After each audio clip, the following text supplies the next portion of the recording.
Hello there everyone, welcome back to a brand new stream here on the Max Tiger HD YouTube channel today.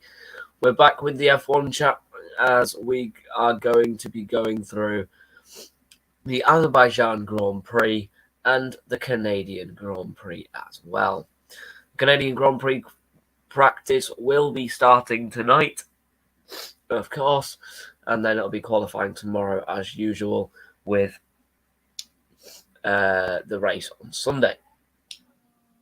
Sorry about me sounding stuffed up a little bit. But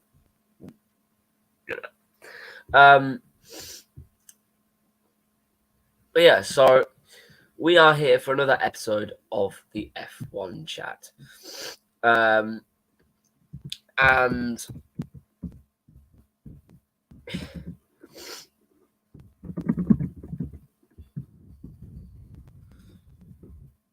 it's going to be a tough one to talk about because there wasn't really much to probably say in terms of what we can do. So if I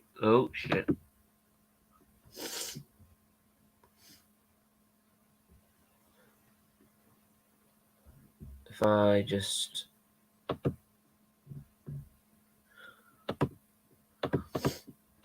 share my screen to this. Here we go. So let's get straight into it. Otherwise, I'm not going to be able to get this done. So this is the results for quali or qualifying, as we call them, for Azerbaijan, the Baku circuit.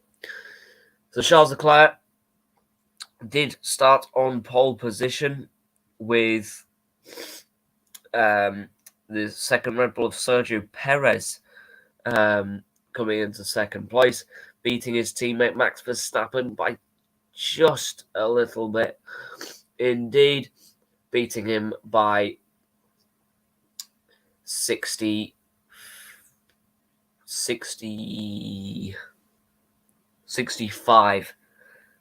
thousandths of a second. So a very interesting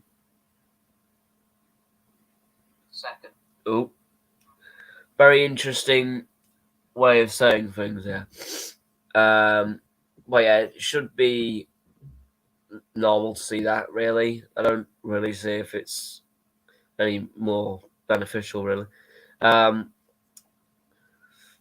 Sainz in P4 with George Russell steadily behind. Pierre Gasly in P6 with Lewis Hamilton in P7. Sitting there in the Mercedes, all calm and dandy. Big up, Nippon. How you doing, buddy? Big up, mate. Hope you're doing well, Nippon. I would say if you were a big fan of Formula 1, you could hop on, but I don't know.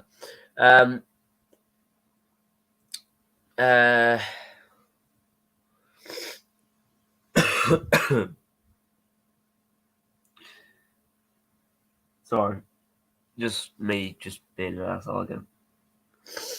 Anyway, but yeah, moving back onto it. So Yuki Tsunoda qualified 8th with Sebastian Vettel in P9. Fernando Alonso in P10, finishing off the top 10 in Q3. Lando Norris and Daniel Ricciardo, however, just missing out in Q2 with Esteban Ocon, Guan Yu Zhou, and Valtteri Bottas. Kevin Magnussen in P16 with Alex Albon in 17th.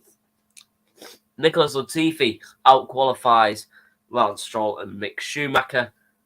But to be fair, I mean, there was no really doubt because there wasn't any times in Q2, 3. But there you see just the margin of error that is possible. So pretty much 0.004 of a second separate these two, with Mick Schumacher obviously being the weakest link in this qualifying session.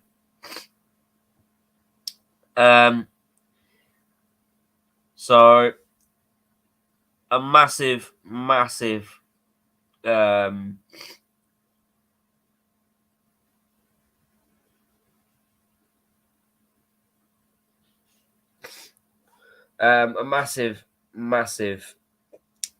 qualifying session for most.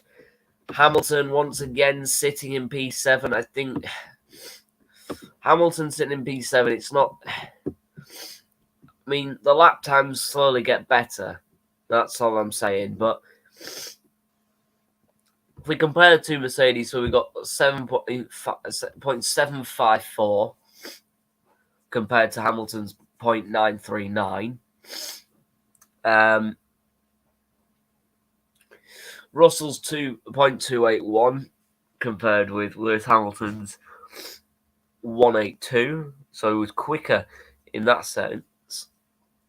However, in the final part of qualifying, he was 0.712 to 0.845. So, sorry again. He was on top in that sense, George Russell. They're getting closer between. It's getting close between the two, but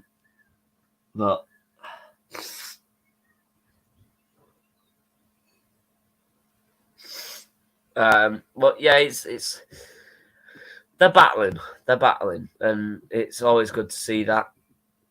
But with Charles Leclerc and the other four, well, three really, they're the big three at the moment with those two. So it's all about what they can do as a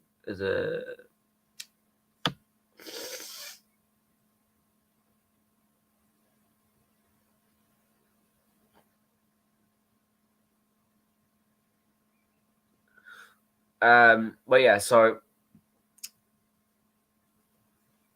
what was I saying?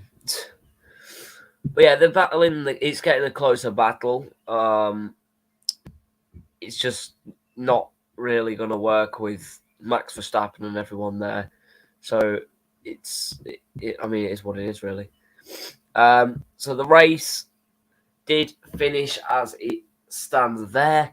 So Max Verstappen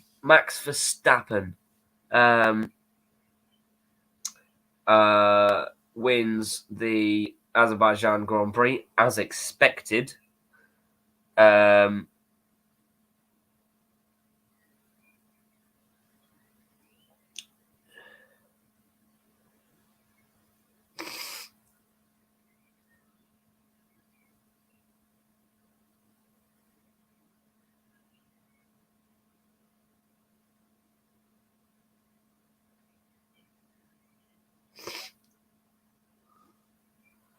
Anyway, moving on back to where we were going.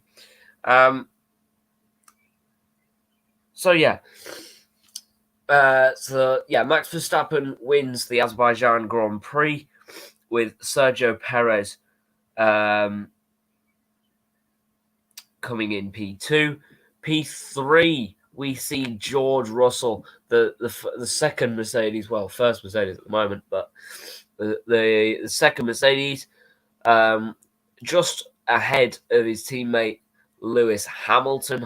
However, Lewis Hamilton quicker out of the two. With Pierre Gasly in P5. Then P6, we have Sebastian Vettel. So the German obviously doing very well for himself in the Aston Martin after the poor start he's had. Fernando Alonso finishing P7 with Daniel Ricciardo and Lando Norris in the two McLarens finishing up the top 9 with Esteban Ocon just about sliding into the points range. Moving on down the grid, then we have from Esteban Ocon, Valtteri Bottas in P11.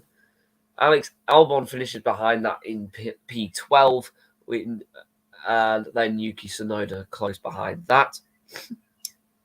Mick Schumacher in P14 with Nicholas Latifi and Lance Stroll ending off the top in the bottom of the race with 15-16. Now, here's the funny part about all of this. This makes me laugh. This makes me laugh.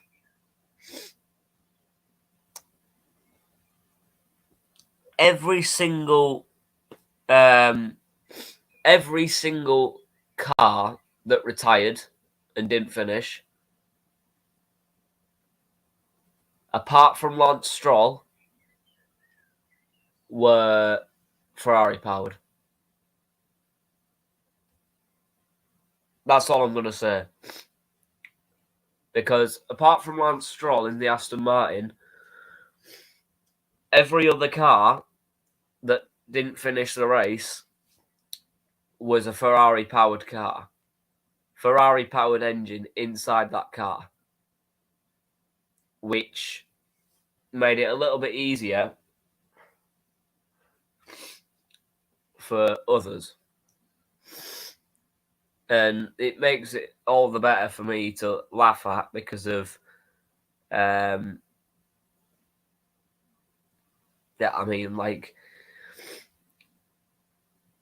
it makes it easier for me to laugh at because Ferrari are Italian, and also Ferrari are rocking at the moment, and pretty much every single car on their grid is on the grid. I forgot what I was fucking saying, but great. By the way, guys, I'm not normally like this. It's a regular occurrence, really. It's not. It's one of those where it's just one of those bloody A fever shit.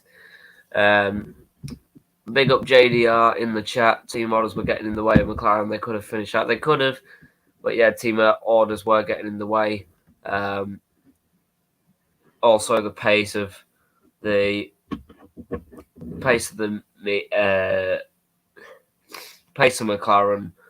didn't really help them as much either, especially with what they were going through in qualifying, as well as what they could have maybe achieved in the race, because they both finished in P8, P9, which was obviously good for them.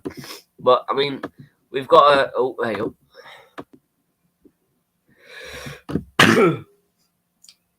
sorry guys, I'm a bit stuffed. Yeah, they both finished in P8, P9. So they got into the points. I mean, they only gained like 2 positions. 2 or 3 positions each. But I mean, it's not really a problem for them. I think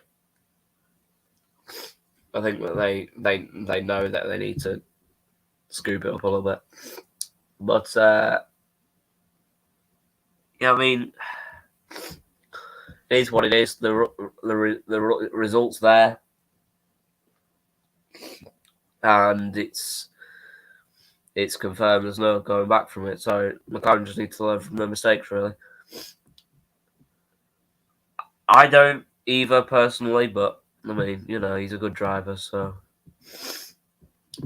he has to win because he's a good driver. So we have to deal with that. But on to the Canadian Grand Prix preview. Before I do that, actually, let's go through the drivers' standings. Verstappen still leads from Leclerc, Perez in 3rd, Russell 4th. I think Hamilton's actually now 5th. If actually no, hold on, let me have a look.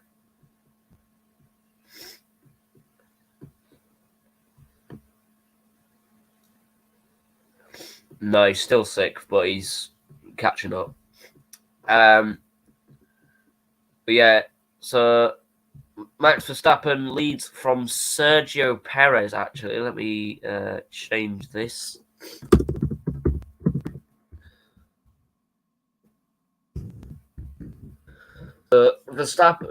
Max Verstappen leads from Sergio Perez in the drivers' standings, as George Russell is in fourth, just behind Charles Leclerc. Carlos Sainz and Lewis Hamilton in fifth and sixth, with Norris and Bottas, Ocon and Magnussen finish off in the top 10. Ricciardo, Tsunoda, Alonso, Gasly, Vettel, Albon, Stroll, Zhou, Mick Schumacher, and Latifi finish off the bottom half of it, with obviously Hulkenberg in there as well. So Red Bull are first in the constructors. There's no real surprise there. Then you have, of course, Ferrari. Is it really obvious? Mercedes in P3, McLaren P4, Alpine in P5, and then the final in the bottom five: Alfa Romeo, AlphaTauri, Haas, Aston Martin, and Williams, who only have 3 points on the board. However, Red Bull only lead by 80 points in the constructors, even with 6 wins. And Max Verstappen now leads Charles Leclerc by 44 points, with him leading his teammate by 31. No. 21.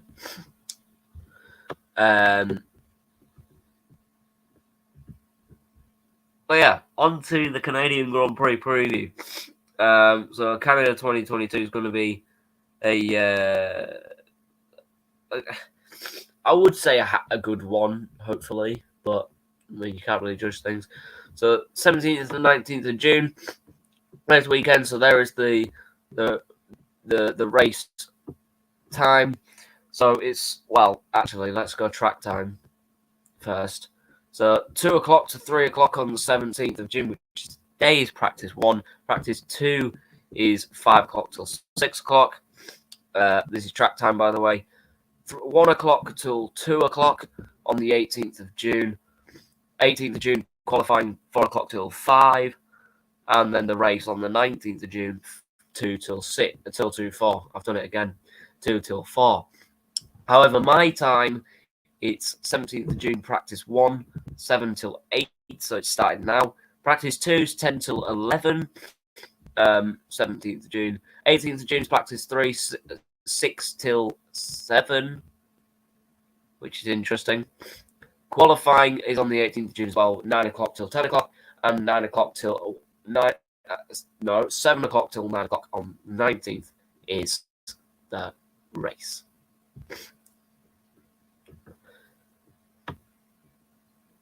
So here's the track layout then. First Grand Prix was 1978 with a number of laps of 70, 4.361 kilometers in length of a circuit of a lap. Race distance is 305.27. Lap record was set by Valtteri Bottas in 2019 with 113.078. Now, it's a very interesting track, this one. I'm not going to lie to you. You go down straight, of course, into the corner. You brake a little bit deep sometimes, and then you go into, it's not like a chicane / hairpin at one point. You go down, and there's a little bit of a sharp chicane, so you go right and then left straight away. I kept trying to keep out the barrier, then go all the way around the corner, brake as late as you possibly can if you're in a battle. Then you come around here and then go all the way down the DRS straight, cut inside. It's another sharp chicane almost. Going into turn 10, the hairpin. It's an absolute beauty of a corner, this. And then all the way down the straight, all the way, and then another sharpish chicane, and then across the line to complete the lap. So let's go on the virtual lap. Let's see who's talking to us today. It's Lance Stroll, as he is the Canadian maestro himself. Let's see what he has to say about all this. Let me introduce me. It's not a part of it. Here I come. Just be you. Lenovo Yoga Slim. Hi, I'm Lance Stroll, and I'm going to take you for a spin around Sophie Gilles.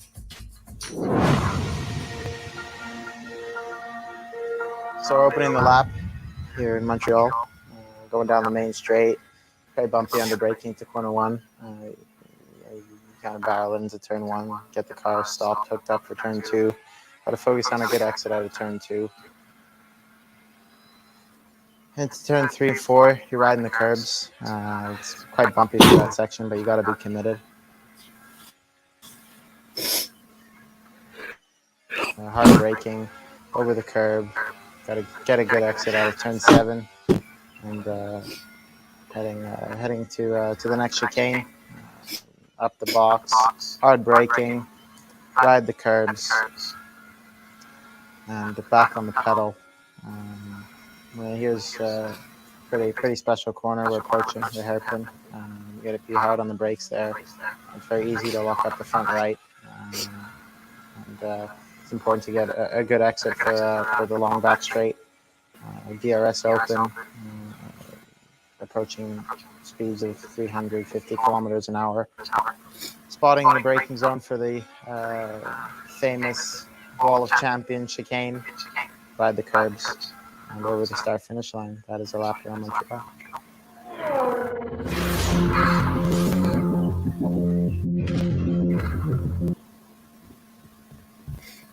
So there you go. That is Lance Stroll giving you a little bit of a tour around his own circuit. That's Turkey. But yeah, so a massive opportunity for some points here in the Mercedes cases, because of what happened. So if we take a look at 2019's race report, as obviously, wasn't one in 2020 or 21. So the Vettel penalty handed record 7th Canada win to Lewis Hamilton, which wasn't as good as Vettel wanted it. His penalty meant that he still finished in second on the podium, but he finished not where he wanted to be. With Charles Leclerc, Valtteri Bottas beating Max Verstappen to P2, P3 and P4. If we've got the full results, we will see that obviously you got Lewis Hamilton and everyone there. But Daniel Ricciardo in 6th, Nico Hulkenberg in 7th, Pierre Gasly finishing in 8th, Lance Stroll in 9th, 10th Daniel Kvyat, 11th Carlos Sainz, 12th Sergio Perez, 13th Antonio Giovinazzi, 14th Romain Grosjean, 15th Kimi Räikkönen, 16th George Russell, 17th Kevin Magnussen, 18th Robert Kubica, and Alex Albon and Lando Norris both didn't finish.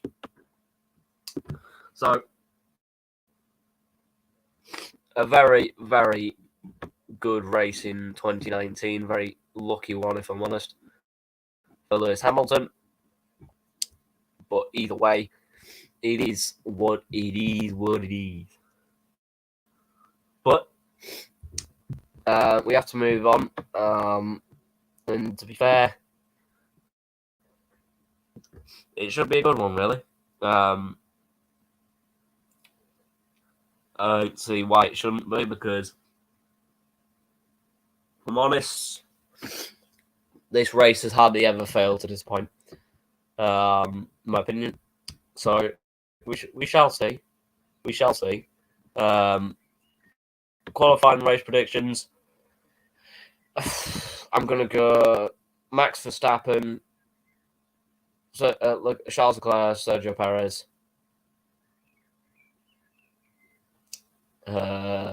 George Russell, Carlos Sainz, Lewis Hamilton.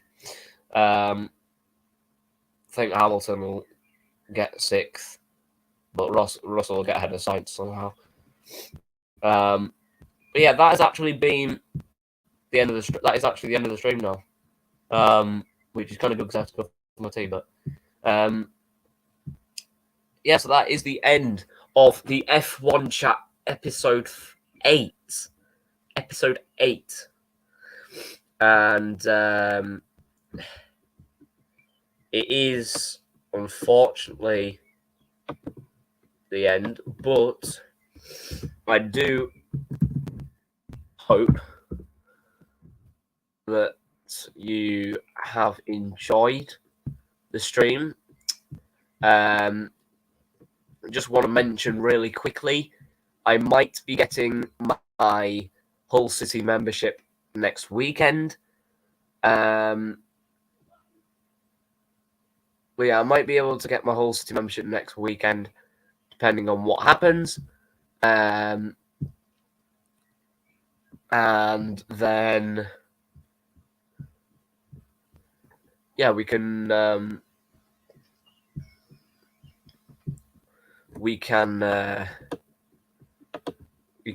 see what happens.